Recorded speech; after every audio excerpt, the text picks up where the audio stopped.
Good evening. Now I'd like to bring the regular evening meeting of the Township Council to order. And the first item is the adoption and receipt of the agenda items. Could I have a motion, please? Councillor Ferguson moves it, second by Councillor Davis. A show of hands, all those in favour? Opposed and carried. The agenda, yeah. Oh, you had a question? Okay. Go ahead. What's your question on the agenda? I just wanted, this afternoon we had agreed that we would put some sort of a statement in about the times are approximate. Oh, okay. Yeah, Yes. I wasn't here for that. Yeah. So thank you. I'll just make a note to those who are attending. There are times on here. We're going to attempt to stay with that, so we have a meeting that ends on time, but they are approximate, and some motions take a little bit more discussion than others, and staff have done their best to take an average over time of what these sorts of motions or items, the time that they take, so they've done their best just to give us a guideline, and certainly was helpful this afternoon. I think we stuck pretty close to it and had a very good meeting, so thanks for reminding me, Councillor. Okay, so we move on to the adoption of the minutes, the regular evening council meeting of June 24th. Can I have a motion, please? Councillor Davis, a second by Councillor Arneson. Councillor Richter. Yes, I had requested when we did the minutes at the last meeting to include an amendment to signify that Dr. Zhang Bo had given us a commemorative edition of his book, his first flight around the world. And the minutes don't reflect that. It just says as amended. So what I wanted to do is to make sure that we've got Dr. Zhang Bo's name in there somewhere. Okay, can we do that? Okay, so they'll have that corrected. Thank you. Okay, I'll call the question. All those in favor? Opposed? Carries unanimously. Thank you. And so next item of presentations, we have a rail safety presentation by Mike Lovecchio, Director of Government Affairs, Canadian Pacific, regarding rail safety service emergency response. Welcome here. I'll just put your mic on.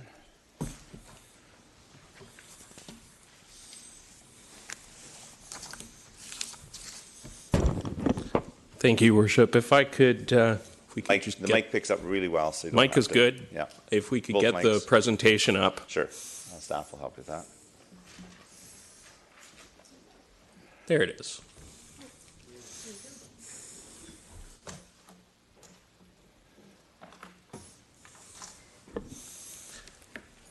Thank you all for the opportunity to be here. For those who have not met me before, my name is Mike Lovecchio. I am Director of Government Affairs at Canadian Pacific.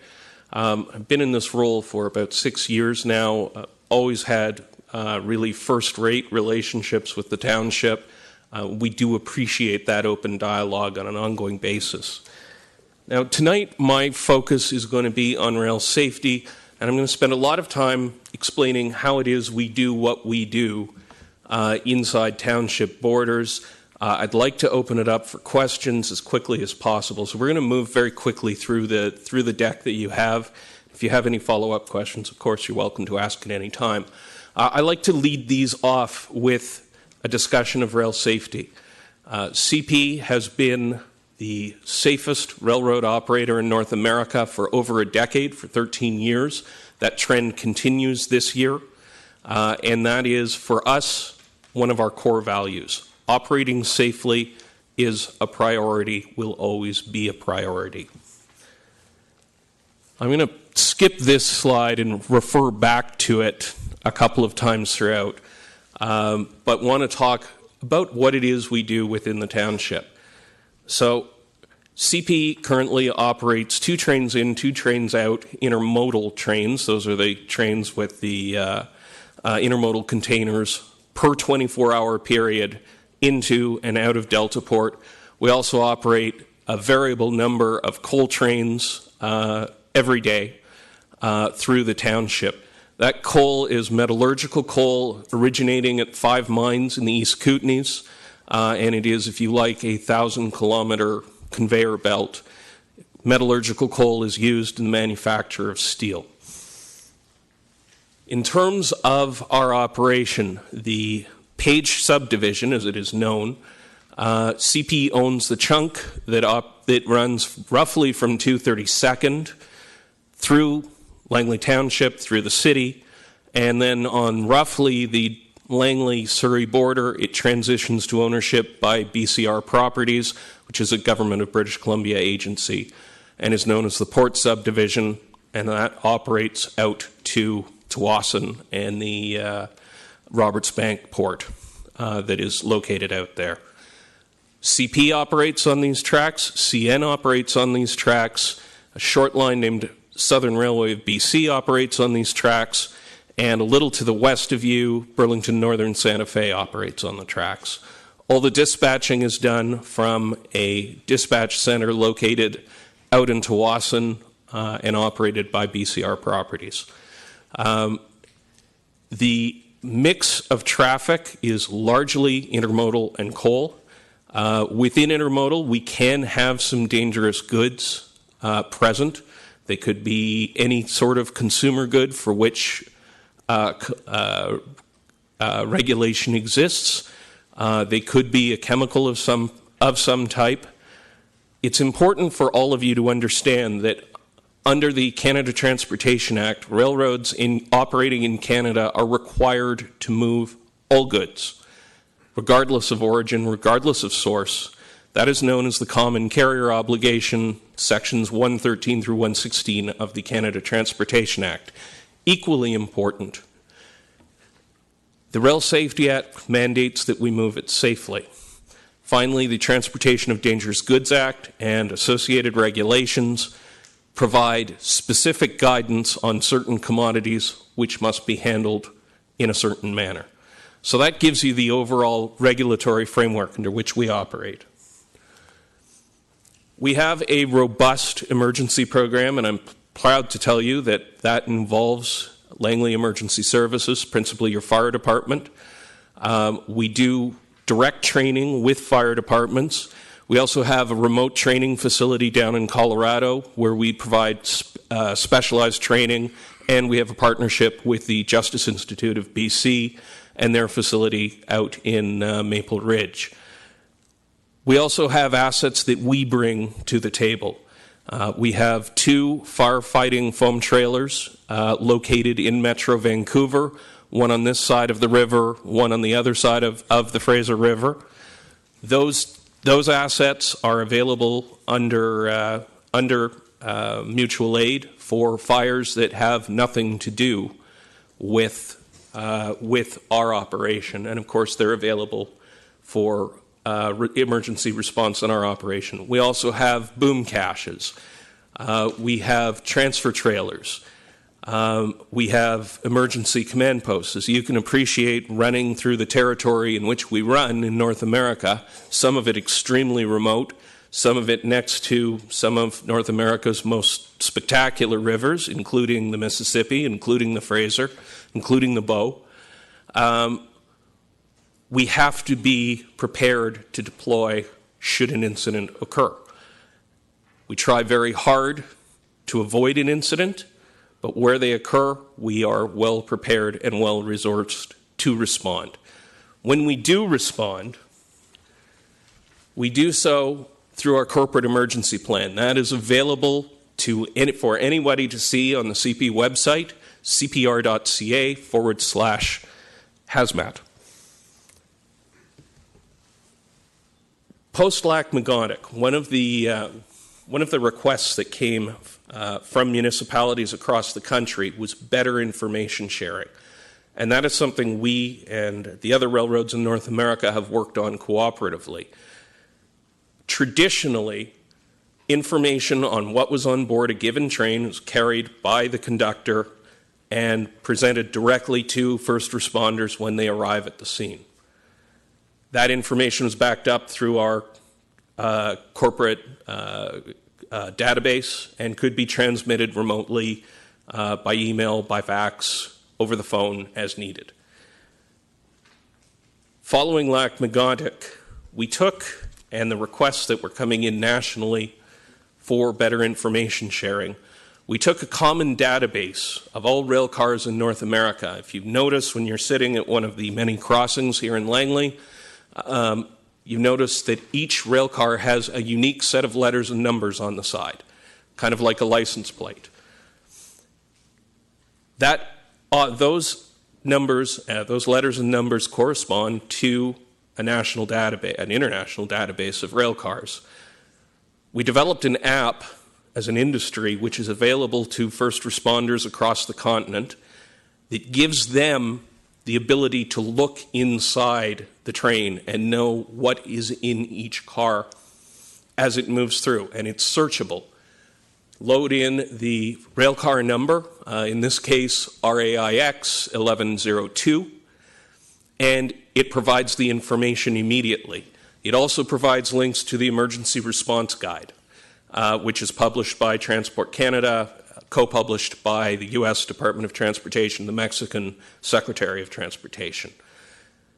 So it takes information which was formerly diffuse and integrates it into a sole source which any first responder can access with appropriate training.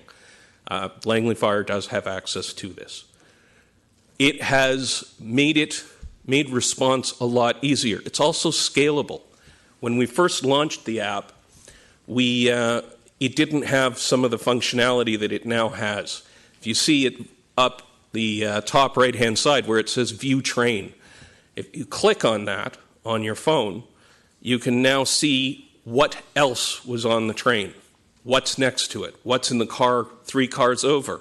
If you have a particular interest in a given car, but let's say it's too damaged and you can't see the car number, you can see what's next to it and process of elimination. That is the power of harnessing technology to improve emergency response. Similarly, within the tracks, we have a series of sensors across our North American network called Box Detectors. They read the temperature of the wheels in each car as they pass through the detector.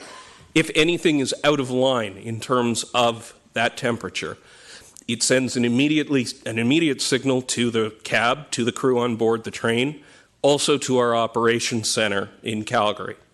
And that allows the crew to stop just being purely responsive to emergency situations or an emergent situation and gives them the ability to become a manager beforehand.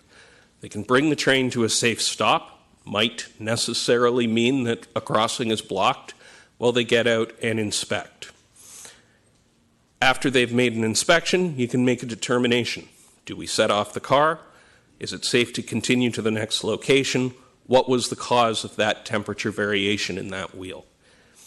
It turns us from being purely reactive into predictive. In terms of efficiency, I think the most important point to make here is that rail is by far the most efficient means to move goods long haul. 4 times more efficient than trucks. That's not to say we don't need trucks. We, as an industry, rely on trucking to move goods locally, to bring them in to our rail service and to move goods off of our rail service into distribution centers. But in terms of long-haul efficiency, we are,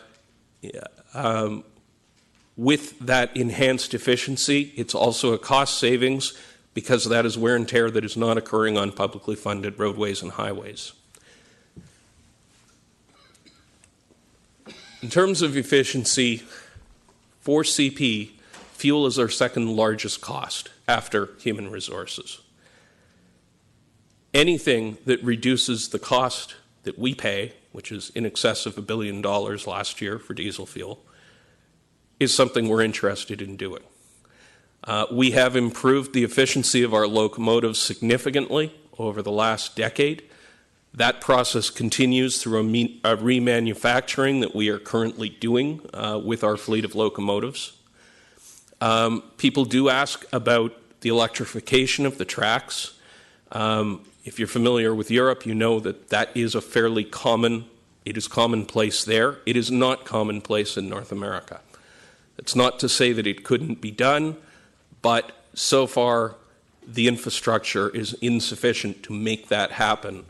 And certainly from a cost perspective, the cost of converting the tracks when we have over 10,000 miles of track across the continent, the cost would be prohibitive.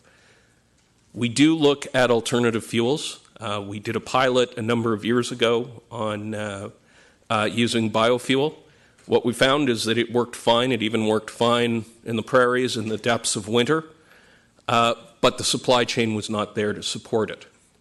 For us, moving efficiently is where we gain our advantage. Many of you are familiar with the transformation of the company over the last 6 years. That was in part through an enhanced and increase in velocity of our trains and the rail cars that they move. The shorter amount of time we handle them, the less it costs our customers, the greater the benefit. When you start to add complexity to the system, when you start to, if your supply chains are not secure, you add delay and that adds cost. And ultimately, as consumers, that is something that we pay. Finally, I'd like to close by speaking up about something in which Councillor Long is heavily involved, and that is the Federation of Canadian Municipalities, Railway Association of Canada Proximity Guidelines. These guidelines were first launched 6 years ago at FCM here in Vancouver. They provide you as a policy body and as a council with some assistance as you consider development in direct proximity to the tracks. I would highlight the experience in New Westminster to guide you. There were a series of condo towers which were constructed directly adjacent to a rail yard in downtown New Westminster about 15 years ago. New Westminster has since adopted the guidelines. Recent condo towers under construction have been built using the guidelines, and there is a remarkable difference in how those buildings are constructed and how they face the track. It is perhaps the best example in Canada of that contrast, and it's literally in our backyard. I encourage you as a council to take a serious look at the guidelines and to adopt them as part of your guidance. Nationally, these guidelines are now part of planning guidance in Ontario, in Saskatchewan. The cities of Calgary, Winnipeg, Toronto have adopted them. In Metro Vancouver, the city of New Westminster has adopted them. Strongly encourage you to take a look at them and have staff report back on you. With that, I always like to close by reminding people of the CP police emergency line. If you see something that seems wrong to you, we had it, the mayor will remember, we had it a couple of months ago when a power pole along Glover Road had a structural failure and was hanging out over the tracks. And we learned about it from a text that we received or information that came in through the emergency line. It is there 24/7, 365. The CP Police Service operates it similar to the RCMP. It is available. It is staffed 24/7, 365. It is our version of 911. With that, look forward to your questions. Really appreciate the opportunity to be here. Thank you. Well, thank you very much for that presentation. You mentioned, I just want a quick question on the electrification of tracks. You say in Europe they do it. Do they haul a lot of freight in Europe too? Is a lot of passenger It is a greater mix of the two, but they do move freight by rail. Typically, the trains are a lot less heavy. So, you know, it really, I would suggest comparing the two jurisdictions is really comparing apples and oranges. They operate differently than we do in North America. Good, thanks. Councillor Davis. Thank you very much for coming today. It's always Milner Valley. It's always Glover Road. Go back to the map. And we've had 2 or 3 train derailments in Milner, and I don't know if it's just the soil conditions or the water out of the well. But one thing, you talked about your emergency response trailer that was one on this side of the Fraser. Correct. Who, is it CP that hooks on and turns the signal on, siren on and flies out, or is it a response trailer that is accessible to everybody? It's a great question. The response trailer is currently in the care on this side of the river. It's located in Surrey in the care of one of our emergency response contractors. It is on demand notification to be deployed.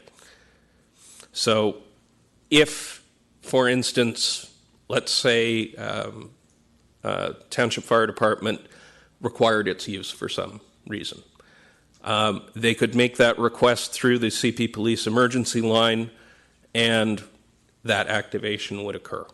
Okay, that's good to know. Maybe not so important, but this hot box, it's a hot axle, and the wheel can fall off, and if a wheel falls off in a train, big things can happen.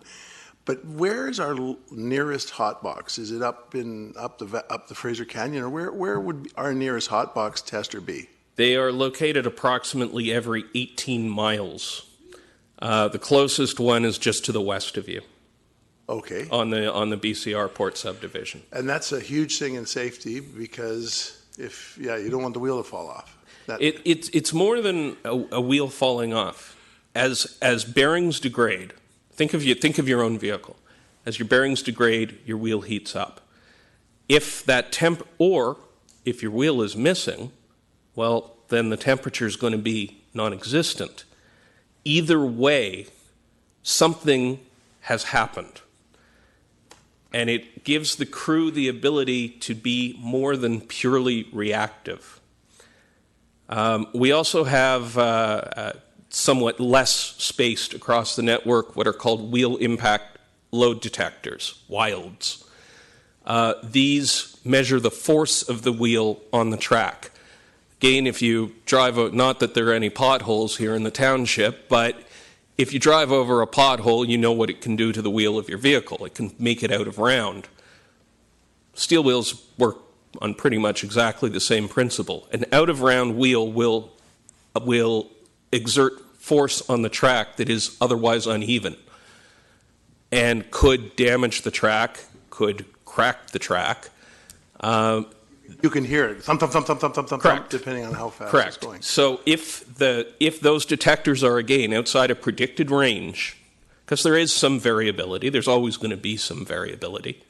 If it's outside of a predicted range, again, the signal is given to the crew and to our operations center that something is wrong with a given car. We're able to identify that car by its car number, by the axle count within the train. We do a direct inspection, and then decisions are made. Do we set that car off at a designated location, which is in proximity to either one of those detectors, or is it safe to travel at a reduced speed? We can make decisions based on information. Yeah. The proximity guidelines. We right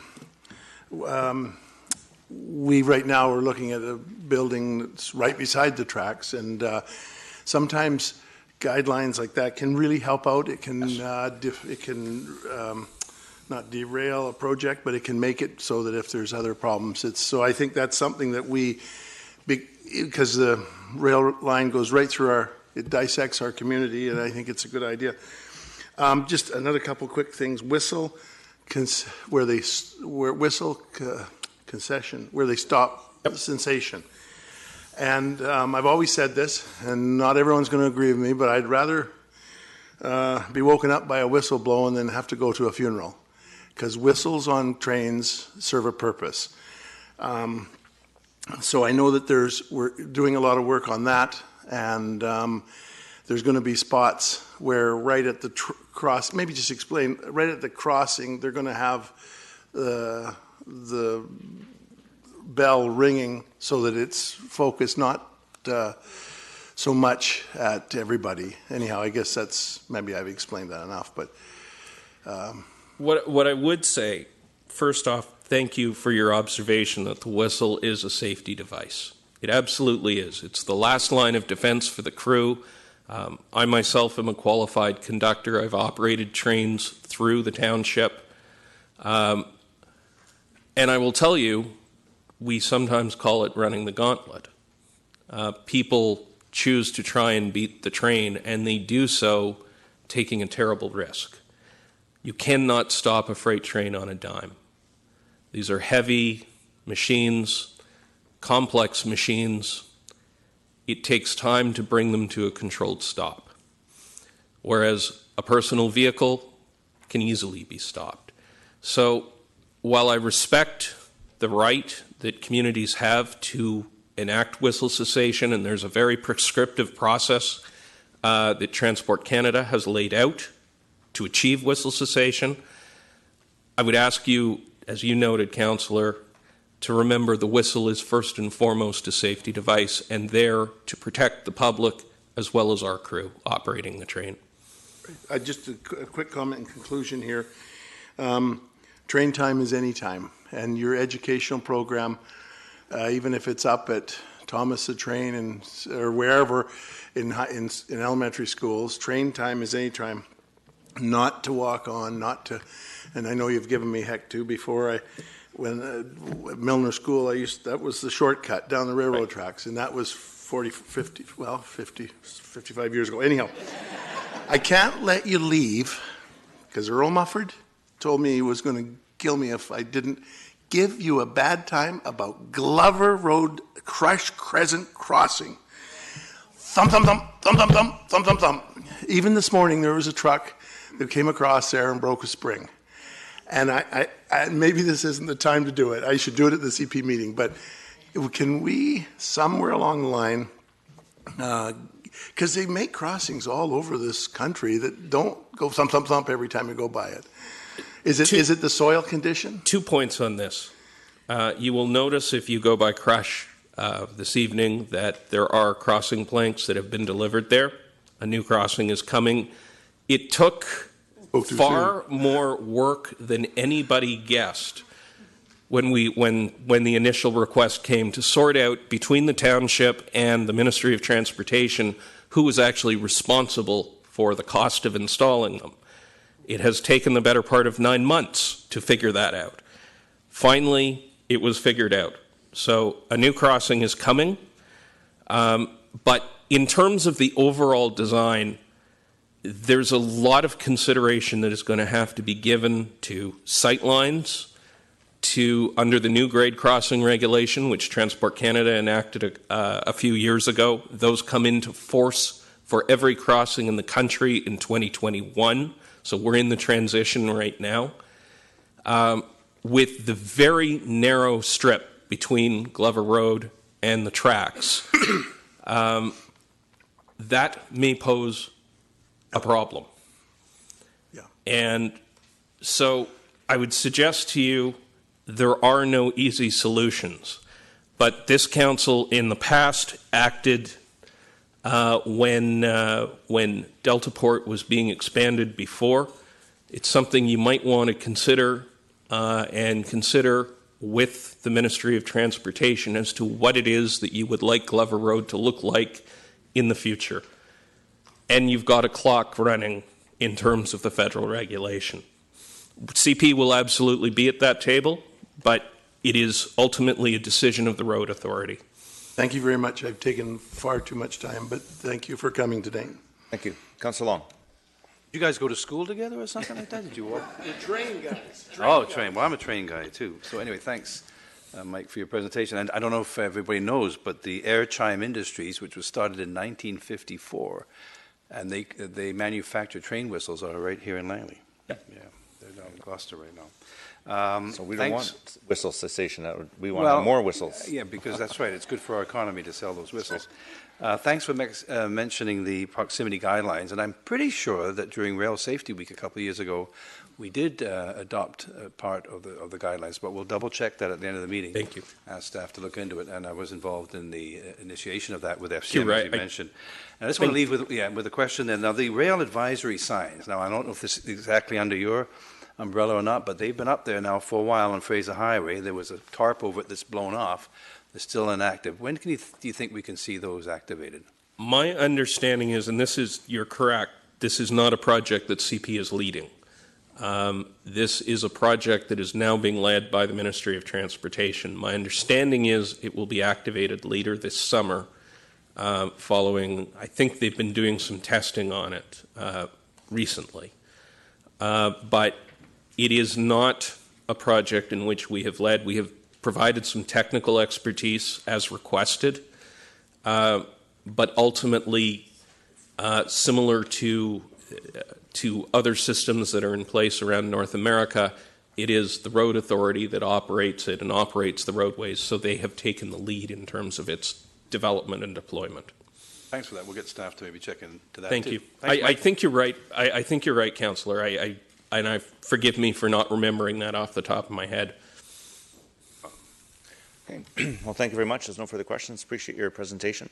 It's always good to hear from you and what's happening with the rail. It's very, I don't know, we see it all the time. It impacts the Township of Langley with the amount of trains, and so working together with you to try to minimize that impact to our residents is always helpful. So Thank you very much. Appreciate the opportunity. Thank you. Okay, so now we move on to delegations. We have 5 delegations tonight. So just for all the delegations information, it's 5 minutes is your time. You'll see the light flash and go red, and not counting questions from council. So the first one is Charity Gosling. Please come forward. Thank you. And just give us your name and where you live, neighborhood that you live in would be helpful. Thank you. Hello, I'm Charity Gosling, and I live right here in Township of Langley, about 5 minutes away. And I wanted to just say a special thank you to Councillor Richter. She encouraged me to come out and speak to you. I've never done this before, but I wrote an email that she liked, and I'm here now. Okay. So.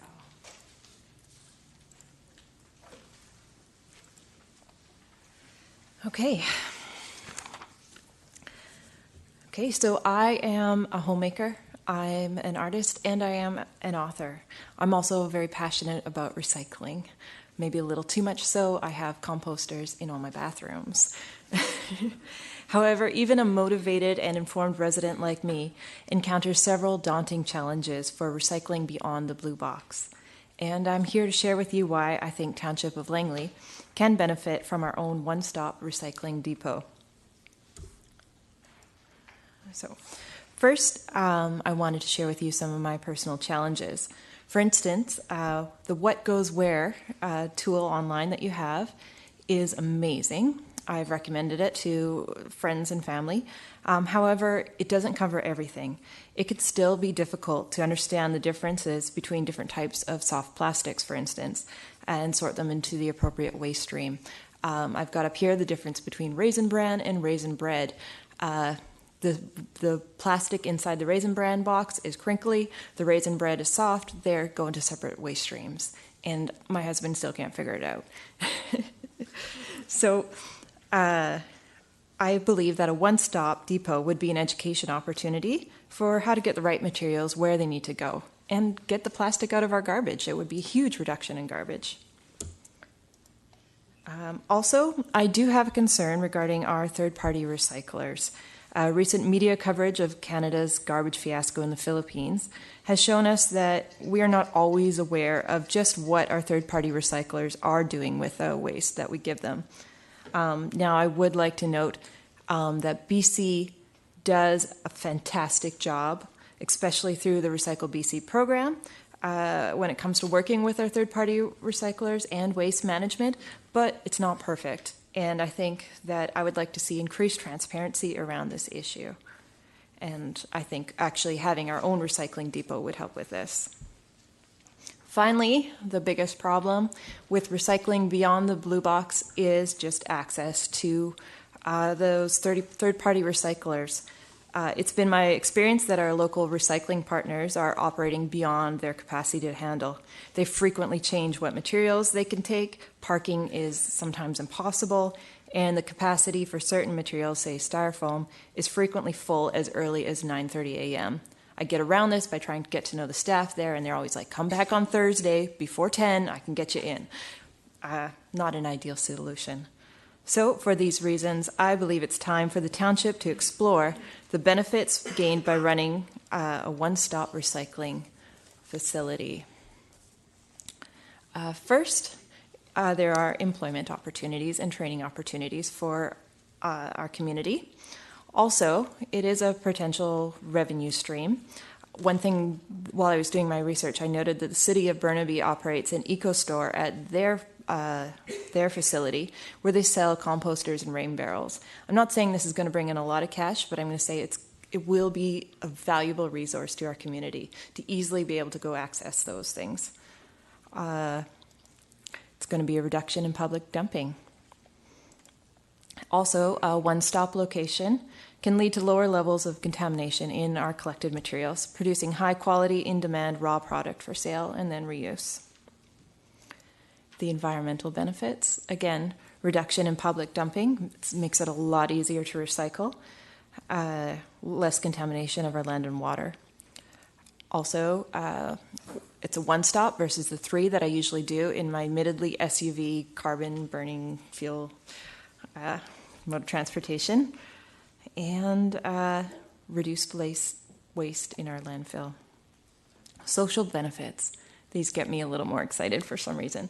But we get more oversight to ensure materials are being handled in a manner consistent with our community values. We get to bring our fractured recycling services together while still providing valuable materials to our recycling partners. And I strongly believe this will be a supplement to the existing facilities operating beyond capacity. I think they will be able to do their job better for us taking this step. And again, it's going to be easier for residents to dispose of their recycling items for free before disposing of their garbage at the transfer station. So it's a case for maybe making this place close to the transfer station. Also, I imagine it as a bit of a community gathering place. More than just another dumping station, it's a place where we can bring our children for educational school trips, for instance, and show them firsthand how we are working to secure our future. So what now? This idea is bigger than just me. It's just the beginning. So I suggest that you help me use your resources to explore this topic together. Happily, we do have the opportunity to build on the successful examples of municipally operated recycling depots already in operation in the Lower Mainland, including the City of Vancouver, the City of Burnaby, the City of New Westminster, and the City of North Vancouver. So thank you for your attention, Mayor and Council. And once again, thank you, Councillor Richter. Thank you very much for your presentation. Yeah. And as you point out, the municipalities have recycling at the transfer stations, and that's through Metro Vancouver. And I know I've had some discussions with Metro, and it's usually something that the municipalities do have to fund for their own municipality, but it's maybe something we could do with Surrey. Like there's a Surrey transfer station, the Langley transfer station, and have one in the centre might help. Yes. But certainly it's something. Anywhere that I can pack everything into one trip and just go and do it like on a Saturday or Friday afternoon would be great. Thank you. Councillor Richter has a question. Yeah, a couple of questions. Is there evidence to support the reduction in dumping? Because we get a lot of stuff dumped, particularly on our rural roads, and that costs us money to clean it up and pick it up. You know, that was my assumption, and I made that mistake. I didn't back that up. I do see the dumping all the time. I love to off-road as much as I can and go through those little trails in between the trees, and they are frequently ruined. And I've thought, for instance, if somebody knew that there was an easier way to get rid of that material for free, like it's not that much further to go if they could go to one spot. So again, I could use some help if we could create a staff, I guess, like get staff to investigate this idea would be great. Okay, and so you're thinking more, we've got a waste transfer station in South Aldergrove. Is that where you'd see this going in? Ideally, yes, as a complement to the waste transfer station. One-stop recycling. So you can bring your oil, you can bring your metal, you can bring your wood, you can bring your plastics. Right now you have to go to a different spot for all of those things. Okay. And my last question is with regards to the other communities that have this one-stop facility already, is one of them got a better design than the other ones? Like, is there one you'd say should be the model we should look at? I like Burnaby's. From just what I've looked at and perusing through it, I believe that they're actually even expanding some of the materials. They are taking hard plastic, like large hard plastic toys and stuff even, which I was pretty impressed about. And I do like their addition of an eco store, which I personally would love to see even more as a resource to the community. Great. Thank you. Thank you. Councillor Ferguson. Oh, yes, sir. Thank you for coming tonight, Charity. I just wondering, looking in the crowd here, I was wondering if you have a cheering section or something behind you. Yeah, I do. It's good you get to start them young. My question to you, if you had a chance to, I know there's a good option, we'll have to explore it. Have you had a chance to talk to our staff or talk to some of the Metro Vancouver reps about your idea and other Yes. ideas, of course? Yes, I have discussed it casually with some staff. I've kind of been on the fringes of this area. I've enjoyed the upcycling contest. I've participated in that. And when you introduced your gray box recycling, I volunteered my family to be featured in a newspaper article to help get the word out. So I chat with staff, and I've noted that this seems to be a service that would be very helpful to the community. Thank you very much for coming. You're welcome. Thank you. Okay, the next delegation is Wendy Mcmillan and Cynthia Hamilton.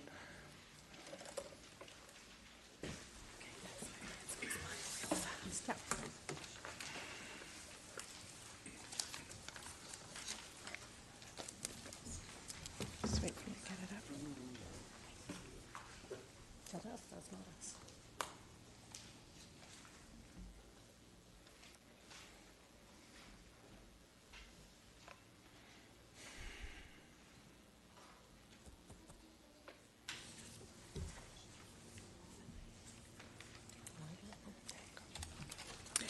Good evening, Mayor, councillors, staff, and members of the public.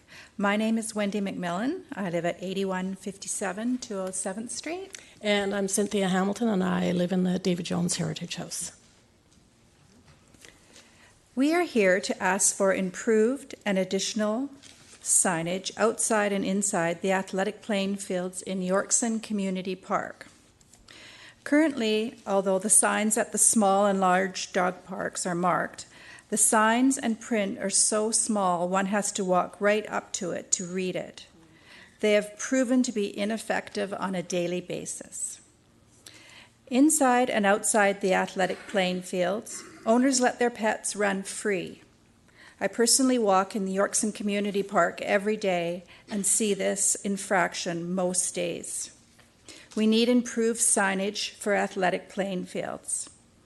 The animal waste produced is hazardous, messy, and can transmit disease to humans. The Canadian Public Health Association has noted that many diseases are transmitted through dog feces. The fact there is no permanent washing facility in the park mitigates any hand washing for humans who come in contact with dog feces. The health and safety for all who use this beautiful park should be paramount for our community. We need improved signage for athletic playing fields. Any activity is hard to do on the sport fields or the paths with dog feces or dogs running loose, whether it be playing soccer, playing softball, playing slow pitch, flying a kite, strolling along the path or running along the path, playing with toddlers in the field, walking a leash dog, throwing a frisbee. As well, the impressive community garden there has had unusable manure left here, causing problems for the community gardeners. We need improved signage for athletic playing fields. Currently at Yorkson Community Park, there are signs 46 by 61 centimeters at the entrances to the baseball fields and the synthetic turf field. They inform users these areas are restricted to dogs, plus some other sport field rules. Again, the print is too small and one has to walk right up to the sign to read it. There was a great 2018 Bylaw 5298 that came out. It includes a new clause that restricts dogs from all sports fields, regardless if they are on a leash or not. While the Township of Langley is in the process of informing the public, lack of signage and enforcement makes it near to impossible to stop this. I have only seen the bylaw advertised once on social media. And that was about 3 weeks after I wrote a letter regarding this matter. And I've yet to see a bylaw or Langley animal protection officer in the park.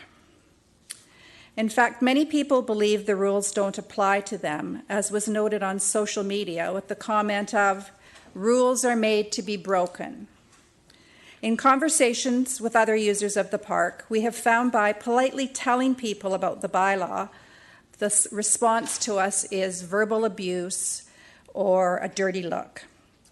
We need improved signage for athletic playing fields. The lack of enforcement and ineffective signage in the park is why we are here requesting for new and effective signage. We have an example, and this is a sign about 61 by 76 centimeters at the City of Surrey Athletic Field. And it's simple, it's bright colored, it's larger than the current sign we have, and gives a very clear message. Dogs are prohibited on sports fields with the bylaw number. While it does not replace enforcement, it does mean that people can't say they did not see the sign or the rules don't apply to them. Which sign would be more effective for you? I'll just close. I'll just close by saying that we got this morning an email from the Langley Fastball Association. I have a copy for everyone because it is not included in that. And they talk about how the problems that they're having with the dog feces on the playing fields for their fastball, and they also talked about that the slow pitch people are having the same thing. I didn't know if it was appropriate to make copies for everyone, but I'll pass those out. Oh, you can just hand them to the clerk. You can just hand them to the clerk, and we appreciate that. And we'll have them distributed. Thank you. And I just didn't get to read my last sentence. Sure. We appreciate the beauty of Yorkson Community Park and all it has to offer to a variety of users 7 days a week from early in the morning till 10 at night. It's a great park. Thank you. Councillor Richter has a question. Councillor Richter. Yes. Thanks for the example there. You're right, the Surrey sign is way easier to see. I had a question with regards to the frequency. Now, are these dogs off-leash and on-leash in the fields daily? Is there a time of day that they're more prevalent? I personally feel it's early morning or later in the afternoon. But I would also suggest the Yorkson Community Garden people are here, and they probably know just as well as us how often, and I see Kathy nodding her head, every day. Every day. Yeah. The afternoon, I find like about 1 o'clock doesn't seem to be quite as bad. Okay, so early mornings, you're thinking, 8 to 10 in there? Right up till 12 o'clock in the summer. At 11, I go for a walk quite often, and that's when I see them, or in the early evening. Early evening. Yeah, I'm just trying to figure out if there's a way to get additional bylaw enforcement in place without positioning somebody there all day, every day. Exactly. Yeah. Great, thank you. Okay. Thank you very much. Thank you. The next delegation is Patricia Tallman.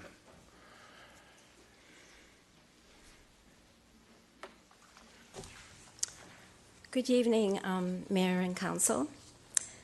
As you are aware... Give your name and where you live, please. Yes, for the record. Patricia Tallman, and I live in Willoughby in Langley. As you are aware, many municipalities in BC, particularly the Lower Mainland, the Okanagan, and Vancouver Island, have a feral rabbit problem. The problem is created by people abandoning their unwanted pets in public spaces. And because the abandoned rabbits are usually unsterilized, they proliferate and the situation can become a crisis early and easily. Some examples are, as you can remember, the number of rabbits on the UVic campus. There were about 1,000. In Kelowna, about 10 years ago, there were 1,500. In Delta, a few years ago, about 500. And the Richmond Auto Mall of 400 rabbits, to name just a few. This abandonment problem is exacerbated by the regulations and policies of the provincial government with respect to abandoned domestic rabbits. Namely, once abandoned, these domestic pet rabbits are considered wildlife, unlike dogs and cats. That means that abandoned rabbits then cannot be readily rescued. Because of this untenable and unsustainable situation, I approached the Ministry of Forest, Lands, and Natural Resources. They're the people who are responsible for the Wildlife Act to address this issue. And over the recent few years, we've made some progress, but there's more work to be done. Now, currently in the township of Langley, we don't have a prominent problem right now, but there have been increased reports of abandoned pet rabbits and their feral offspring. And the urgency to resolve the issue in the township before it gets out of hand is due in part to the presence of a highly infectious and deadly RHD virus. The prevention strategy I will outline aims to ensure that we don't end up with a feral rabbit population like that of the feral cats in Langley. At the same time, this prevention strategy will become a model for other municipalities to follow. So there are 3 parts to this prevention strategy. The first part, which corresponds to Part A under Solutions of your handouts, deals with amending the township's animal control bylaw. It needs to be amended to reflect A, the care and control of pet rabbits similar to dogs, and B, the ability to capture and impound abandoned rabbits. Right now, it is not illegal to let pet rabbits roam at large. The second part of the prevention strategy corresponds to Part B of your solutions handout, is to have an agency within the township, either LAPS or a designated rabbit rescue agency, to be able to do the following. A, accept unwanted pet rabbits. B, sterilize and vaccinate them against the RHD virus. And C, house them in contained enclosures as colonies or adopt them out to the community. The third and final part of the prevention strategy, corresponding to Part C, requires land space to build a shelter/sanctuary for these unwanted rabbits. That could be as simple as sectioning off a half-acre plot of land in an already occupied township property, such as community centers, the Langley Event Center, community parks, or remnant lands. Rabbitats, a rabbit rescue agency, has experience in building micro-sanctuaries for both unadoptable and adoptable rabbits throughout the Lower Mainland. And together, we can build a rabbit sanctuary or a rabbitarium to be a showcase for housing rabbits in colonies, such as the one illustrated in your package. This rabbitarium can also function as a learning center as well as a family attraction to educate people about the care requirements of domestic rabbits. It would also fulfill people's desire to interact with rabbits without ownership, deterring impulse buying. Thank you. Thank you. Thank you for your presentation. Oh, Councilor Richter has a question. Councilor Richter.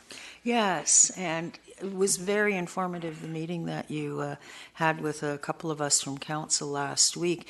But I wonder if you could share for all of council exactly how quickly these rabbits reproduce. Sure. As well as the areas where we're seeing reports of increased abandonment of the rabbits. Okay. I'll start with the second question. We have been hearing, getting reports from people. There are rabbits being abandoned around Campbell Valley Park. And we have had calls of this one particular family of lionhead rabbits. It's a type of breed of rabbits. And they're just let loose and they multiply. So they have offspring and the offspring have kids. Then there's also this one resident in Langley that have called Rabbitats multiple times, and I've talked with her multiple times. She's very concerned because she indicated that a neighbor of hers have some rabbits, but they were loose. They were roaming at large, so to speak. And as I pointed out, in our animal control bylaw, we don't address this, and so it's not illegal to do that. But somehow the rabbits got loose and came onto her property, and I think she has 5 acres. And she indicated that they multiply, and soon she had dozens of rabbits. And she tried to give them away, but she can't give them away fast enough. And as recent as a few months ago, she indicated that she had 3 litters in 3 months. Now, male rabbits are mature at 4 months. Female rabbits are mature at 6 months. And a usual litter is somewhere between 6 to 8. And they can have a litter every 31 days. So an example would be if you have a couple, like a male and a female rabbit, their offspring in the original couple in 1 year can produce 400 rabbits. So that's how fast they can proliferate. And because of this, the presence of the RHD virus, they are a major transmission vector for this virus to both farmed animals that gets into agriculture, as well as domestic pet rabbits in the community. So we want to be able to stop this before we have a crisis in our hands, and like the ones in Victoria and Kelowna. And you know, it goes back to the saying where an ounce of prevention is worth a pound of cure. And this is, we have an opportunity here to do things right from the very start, as opposed to other communities who've had to do catch up. And because we have the experience of hindsight, we want to offer this information and strategy to you. Okay. Thank you very much. Thank you. Thank you. There's no further questions. Okay. Yeah, thank you. Okay, the next delegation is Andrew Gordon.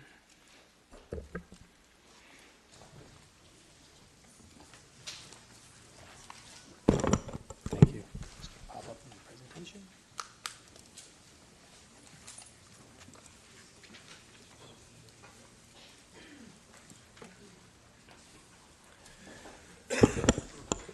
It'll pick up. You don't need to move it. Okay. It's very sensitive. Yeah. Wonderful. Thank you. Good evening, Mayor and Council. Thank you for the opportunity to present today. My name is Andrew Gordon. I live in Burnaby, and I serve as Kiero's Senior Vice President of Strategic Partnerships and Community. I'm also Director of the Association of Canadian Cannabis Retailers. Kiero is a BC-based company operating in Western Canada that represents a community-minded full-service retail model that focuses on social responsibility and economic benefits for the communities we serve. I've prepared a presentation for Mayor and Council and some extra copies for staff for your reference and review that sheds light on our compliant and socially responsible business model, our amazing team of professionals that have migrated in as experts from other industries to help fuel and formalize our mission, and really highlights the positive impacts a responsible regulated retailer like Kiero can bring to the township of Langley. So given our experience in retail cannabis across Western Canada, we feel we have a valuable perspective on emerging trends, opportunities, and considerations when developing local bylaws for retail cannabis. Kiero plans to open a number of fully compliant retail stores across Canada, and through its stores offer a customized, omni-channel experience that is inviting, convenient, appealing, allowing customers to choose safe and reputable products. As a responsible regulated retailer, we achieve this through best-in-class training for our staff, strong product knowledge, and meaningful educational resources. We seek to build social license long before we pursue business license because we want to create a true and long-lasting partnership with the communities and neighborhoods in which we operate. Kiero's name derives from the Italian word chiaroscuro, which means to emerge from darkness into light, a nod to legalization and to the transition that communities and consumers are going through right now. I'm here today because we're looking to make an investment in your community, and we're excited about the township's approach to regulated cannabis retail. And I'm happy to say that we've already proactively engaged with the Chamber, really looking to explore opportunities to build understanding and raise the profile of regulated cannabis in the township. As a trusted retailer with the province, Chiaro has been working with municipalities across BC to engage on best practices for developing bylaws, and we believe there's an opportunity here in the township to work collectively to achieve the aims of legalization to improve public health and safety, keep cannabis out of the hands of children, and erode the presence of the illicit market, all while creating new jobs, enhancing tourism, and driving new revenue streams for the township. We want to work with you to create bylaws that ensure a safe and sustainable opportunity for your community, and we want to share our experience on how to avoid some of the unintended challenges that come about with certain regulations. Since legalization, Stats Can has indicated that Canadians are increasingly buying cannabis from legal retailers, and we only expect that to increase as more legal stores open across British Columbia. Moreover, while there are many concerned about cannabis-impaired driving in the community, many recent media reports reveal that impaired driving numbers related to cannabis are unchanged compared to pre-legalization figures. The same rang true actually in Saskatchewan as well, where we currently operate 2 regulated licensed retail stores in La Ronge and Saskatoon. The proof is in the pudding. Consumers in regulated markets, when informed and educated, make better decisions and use cannabis more responsibly than in centres where there are no regulations and where access is limited to dial-a-dealer options or illegal dispensaries. While we are learning quickly in British Columbia, we're still seeing gaps which require some policy solutions and leaderships from municipalities. The slow process in the province means that of the 487 applications submitted, only 38 have been approved. That's less than 8%. Many municipalities feel that there have not been clear guidance from the province on certain issues, including revenue sharing and standard process for reviewing and approving applications. Despite the complexity, the opportunity here is huge, and British Columbia is the only province in the country which requires retailers to work directly with municipalities to meet the individual needs of the community. The Township of Langley has an opportunity to work with trusted retailers like Chiaro to completely customize their retail cannabis bylaws, and we would be open to supporting that opportunity and showcasing what responsible retail can look like for community stakeholders. Adding a retail cannabis store has been shown to increase the value of surrounding properties due to tourism and many residents coming in that are employed by the sector. We have a vested interest in the Township of Langley and looking at creating long-term value and meaningful business opportunities for an emerging sector that will add millions to the economy and thousands of jobs as well. This is our beautiful team here, and this is our rollout. Thank you again for the opportunity to present to you today. My contact information is available in the presentation, and I definitely welcome some questions from Mayor and Council, either here or after. So, thank you. Thank you. Just for information this afternoon, Council directed staff to begin an engagement process with our residents and stakeholders to look at what the model would look like for Langley, whether we're going to entertain retail, and if we do, what form it will take. So that is probably expected to take till early 2020 before we get all that information back, and then Council will be looking at coming up with a decision. But certainly would ask you to submit to that also. This information you provided us will be submitted to that, but when it gets going in fall, there'll be public consultation. Please be part of it. Absolutely. Thank you. It's wonderful you guys are doing the research and the public consultation. I look forward to it. Thank you very much. Oh, Councillor Whitmarsh has a question. Councillor Whitmarsh? Oh. Yes, just thank you for coming today. Sure. I just was interested on your statistics that you had on the screen, and in there you identify that 51% of people that were surveyed preferred private retailers for cannabis. And so would that imply that 49% preferred publicly operated retailers, or is there more than 2 sort of models, private and public? Yeah, the results of that, definitely the 51% supporting the private retailer. There was a mix with the rest of that ratio in terms of both public and private, and BC has both public and private, as well as online access available through the BC LDB. So that's definitely, we continue to refine those statistics, but typically what we see is the majority of consumers choosing private retailers just based on the experience and the education and the ability to help foment small to mid-sized enterprise in the community. Okay, thank you. Yeah, Thank you. Okay, next delegation is Mr. Van Popta.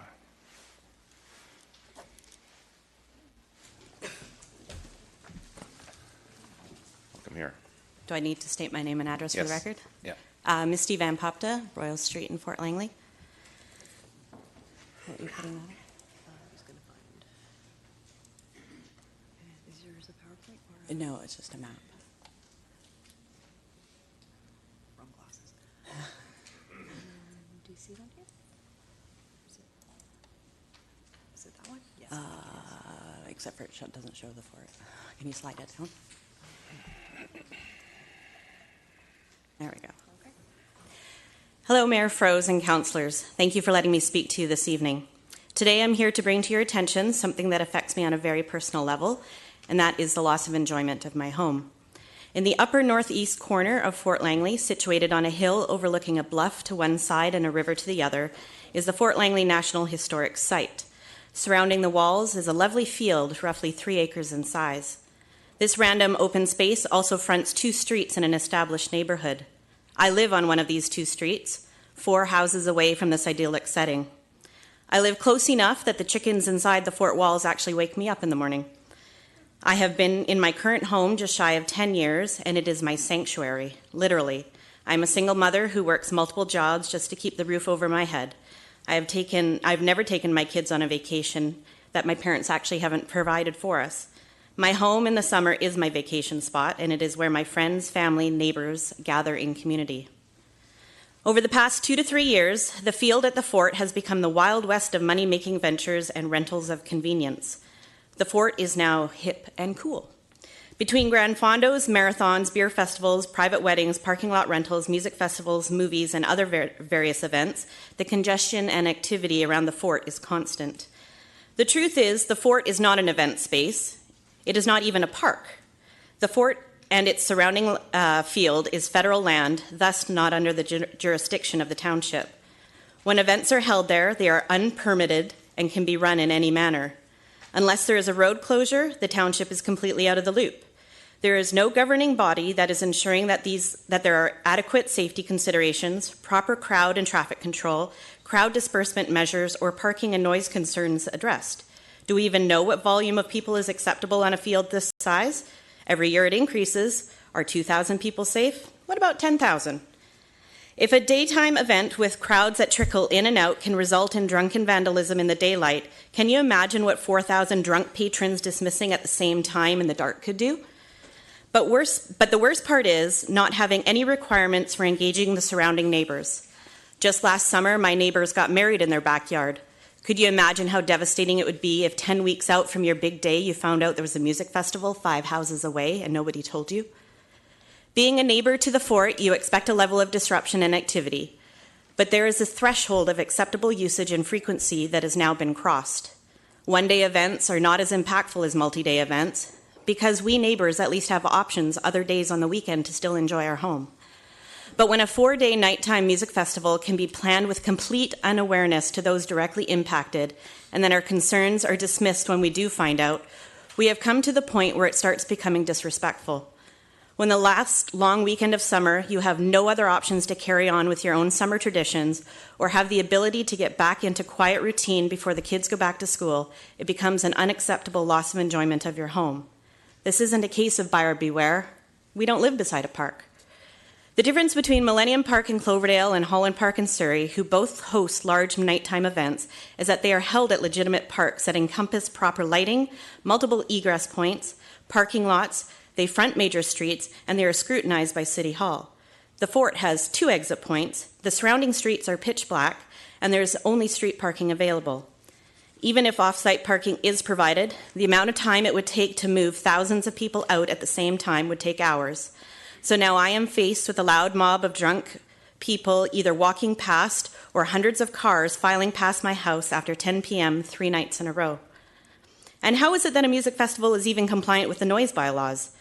The organizers were quite proud in telling me that the stages were positioned to face the river, so to project the noise away from the houses, but I'm pretty sure they're still louder than a pressure washer and definitely louder than the morning chickens. I am not a NIMBY, as the owner of Somerset once called me. The neighbors and myself often participate in these events and welcome reasonable levels of activity. But my concern is that the township is enabling these mega unpermitted projects. These events cannot happen without the use of surrounding lots owned by the township, which are usually used for staging areas. So what happens in a few years when those lots disappear for the museum expansion? The advertised daily attendance of the music festival is estimated to be more than the entire population of Fort Langley. When the Labor Day long weekend is arguably already the busiest times in the village without a festival, I can only imagine what's going to happen when there is a festival. There's bustling and then there's busting, and those of us who live beside it will pay the price.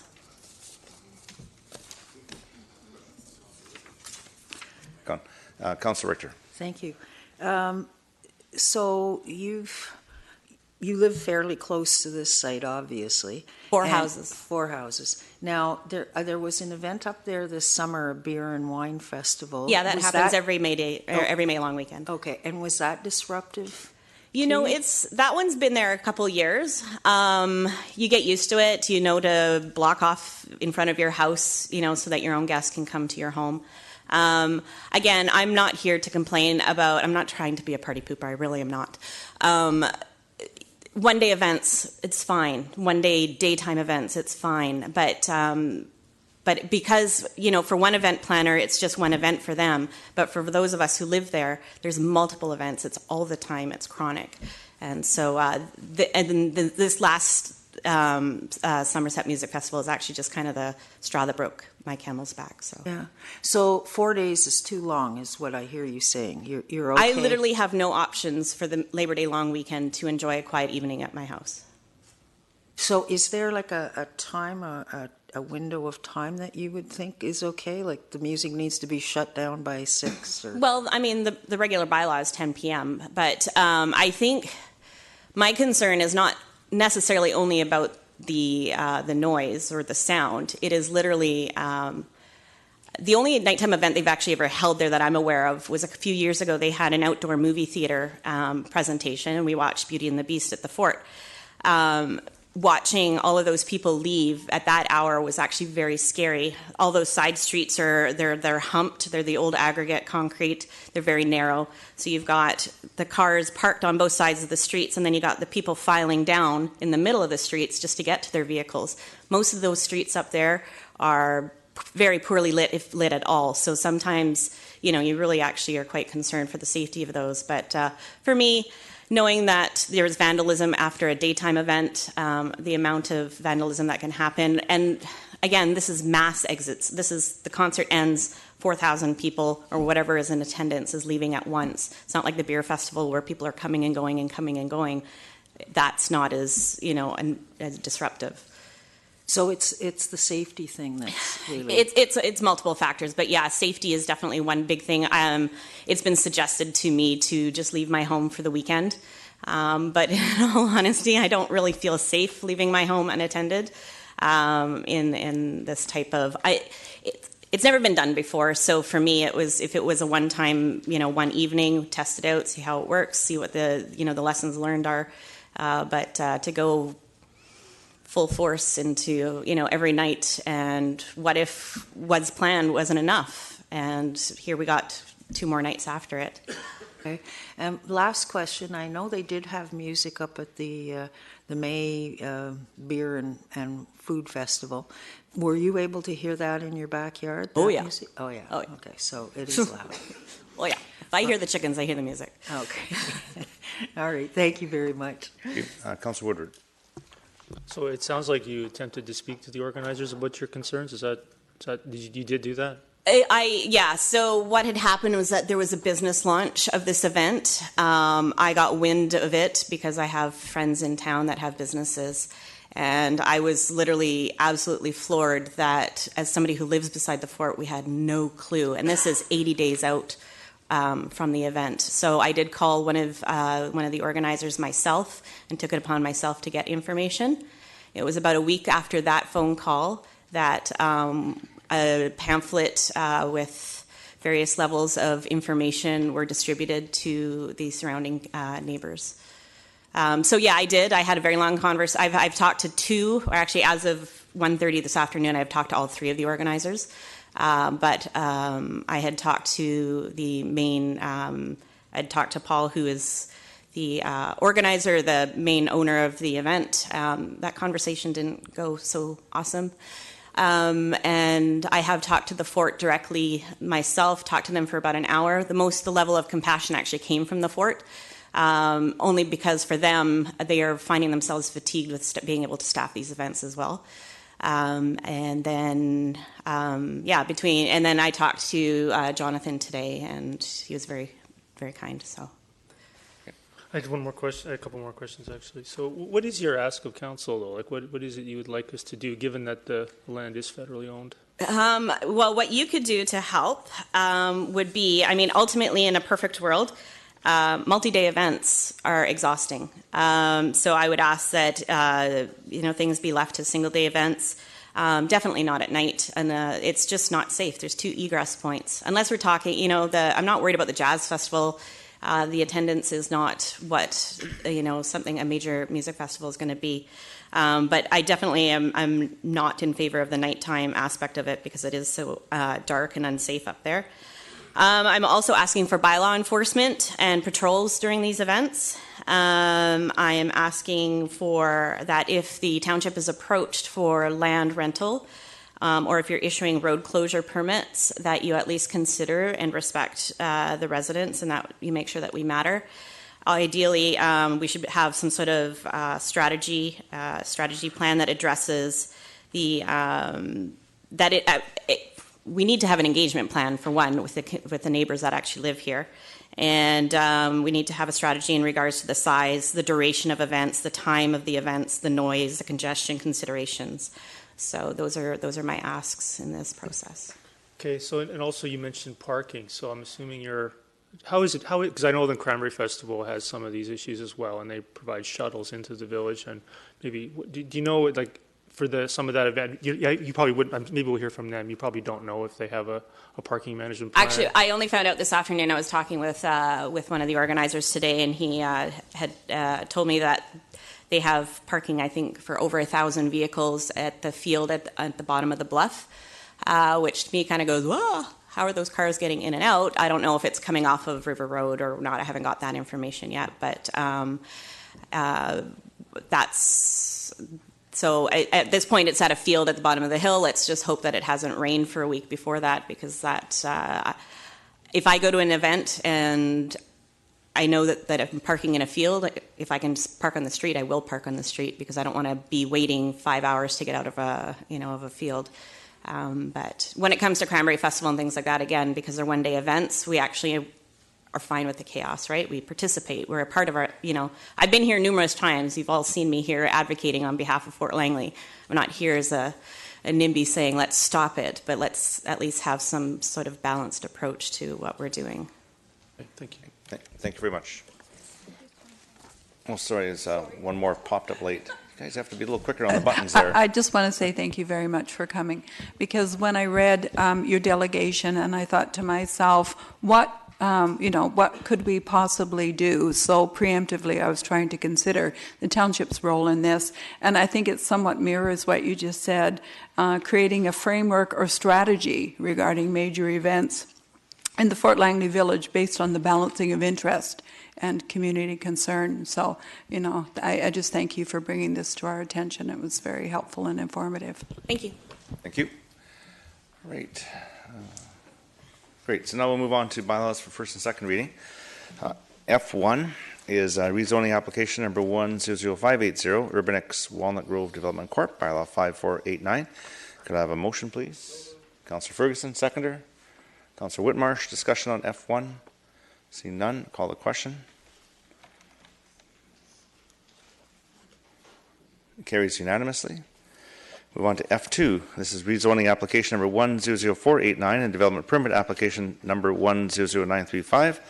This is Sikam Saran, bylaw 5483. Could I have a motion, please? Councillor Long, seconder. Councillor Kunst.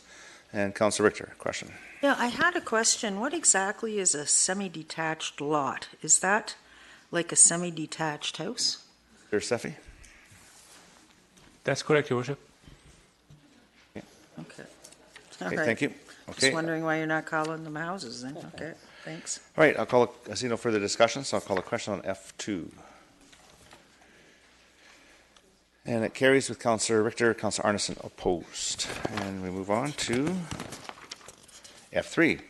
Rezoning application number 100584 and development permit application number 101006, Mitchell Group, bylaw 5494. Could I have a motion, please? Councillor Whitmarsh, second by Councillor Kunst. Any discussion on F3? Councillor Richter. Yes, I had a question with regards to the signage variation.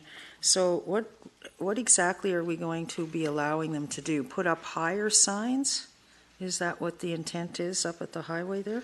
Mr. Seffi, can you? Thank you, Your Worship. Variation? There are two aspects to the variance being requested, Your Worship. The first one is the size of the sign. The bylaw prescribes a certain size, and the applicant has requested a larger signage. And then the other part of it is the requirement that we have in the sign bylaw that restricts a number of third-party signage on a specific site. So you cannot advertise for another parcel. So in this case, because of a comprehensive nature of the development, there are more than one parcel. So the variance being requested is to allow for all of the businesses operating to be on all of the signs, more than one third party. Okay. And I see we're also looking at letting them clear the site following third reading. And I'm a little concerned about this because there are 401 trees and on the developable portion, and only one is proposed for retention. Thank you. Thank you. Councillor Woodward. Yeah, just a question through to staff. If it's possible, I couldn't find the underground parking plan in the package, so maybe you just overlooked to include that. If we could have that sent to council or included in the package for the next for the public hearing and third reading, please. Thanks. Bracken? Yeah, thank you.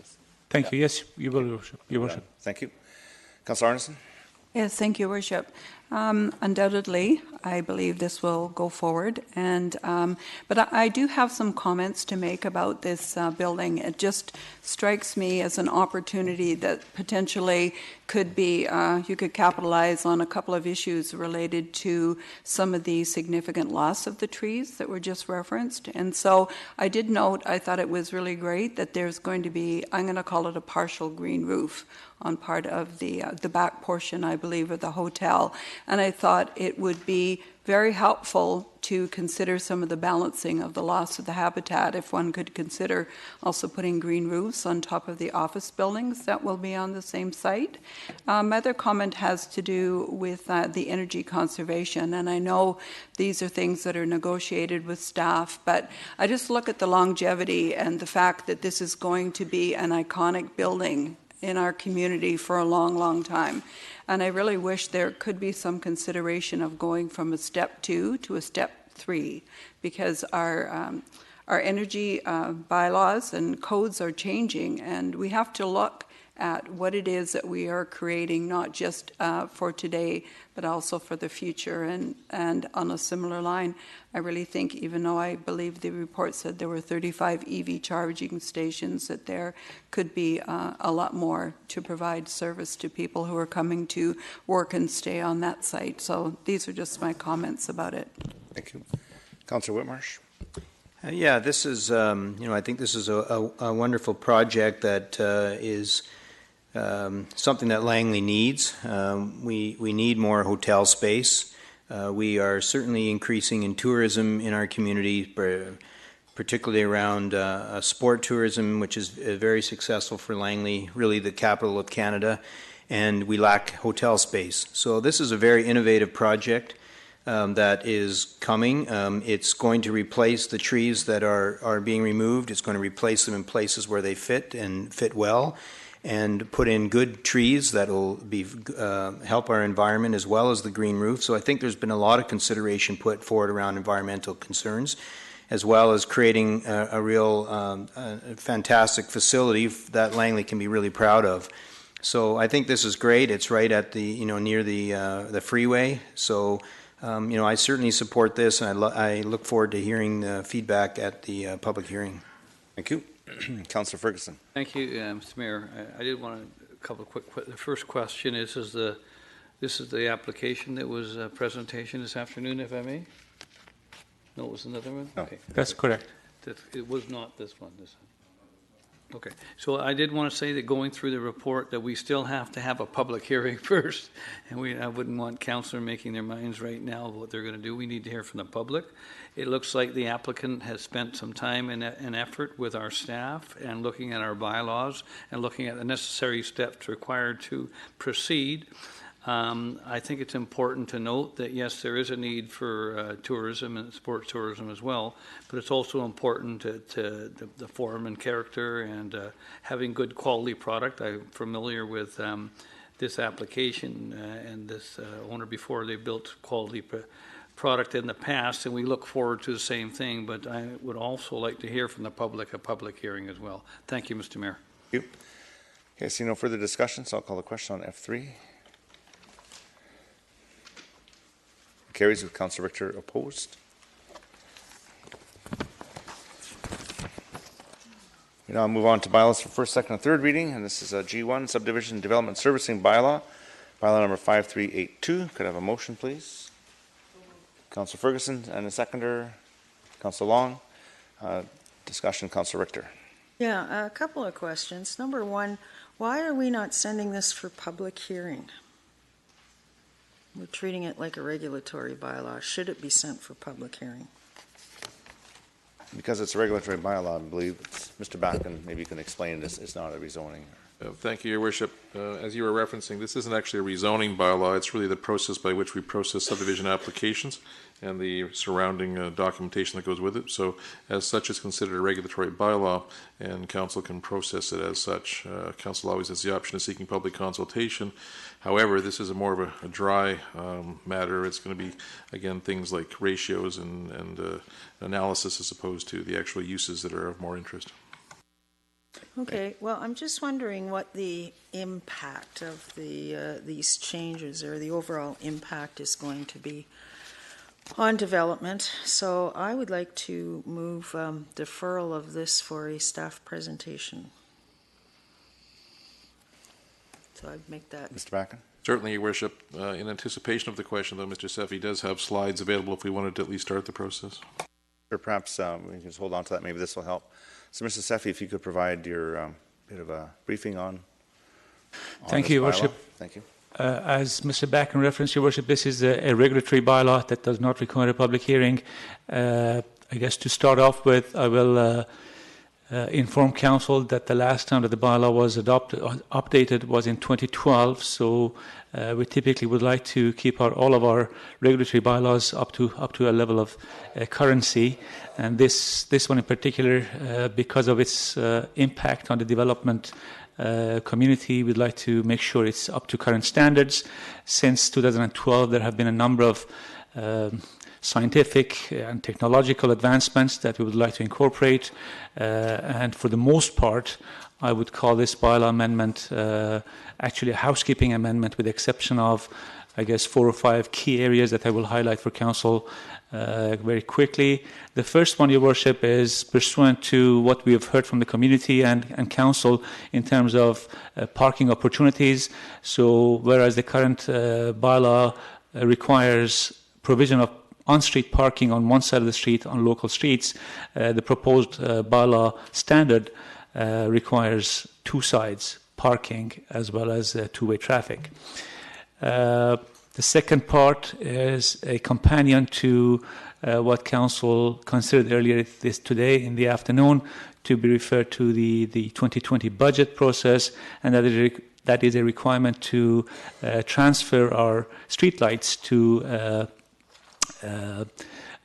energy efficient LED lights to make sure that we are up to current standards and we minimize energy usage. And I guess the financial impact of the existing light standards is also minimized with LED street lights. The third part, Your Worship, is about global warming. And as we see every day, and people I'm sure can attest to it, we often refer to rainfall by its duration and frequency, where we design stormwater assets and infrastructure to deal with those events. And we typically refer to, say, 1 in a 100-year storm event. And when we refer to that type of a design parameter, we often hear from the general public that they seem to be seeing these 1 in 100-year events more frequently than 1 in 100.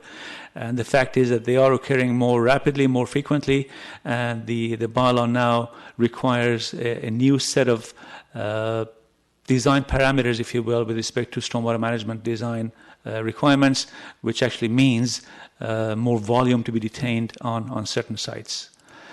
The next area is with respect to what are referred to as significant trees, whereas the current bylaw only takes it into account the size of a tree and has no consideration or no discretion given to the arborist, a certified arborist, in terms of the health and structure of a tree.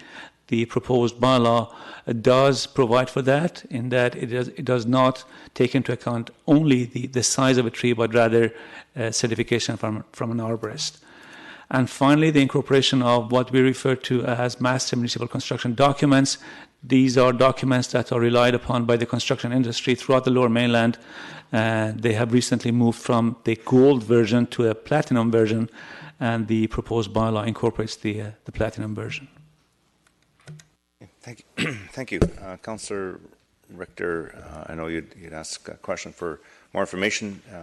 Yep, no, that's good. It's a good overview. Okay, referring then to the materials on pages 5 and 6. It said the section on street tree and boulevard planting, remove detail on wildlife tunnel. I'm wondering why.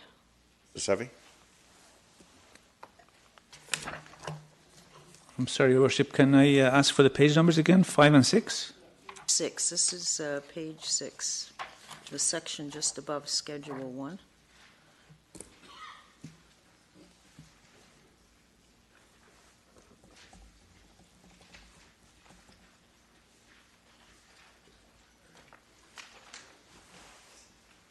Schedule I. Or Schedule I, yeah, I guess.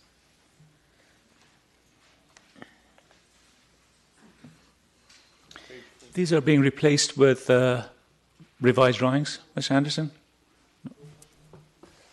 So we're going to still have wildlife tunnels, they're just going to look different? Your Worship, Ms. Anderson will provide a bit more detail. Through Your Worship, yes, the idea about removing the standard detail of the wildlife tunnel is that it was basically, I was going to call it a culvert, and it was a straight culvert and had certain design parameters to it.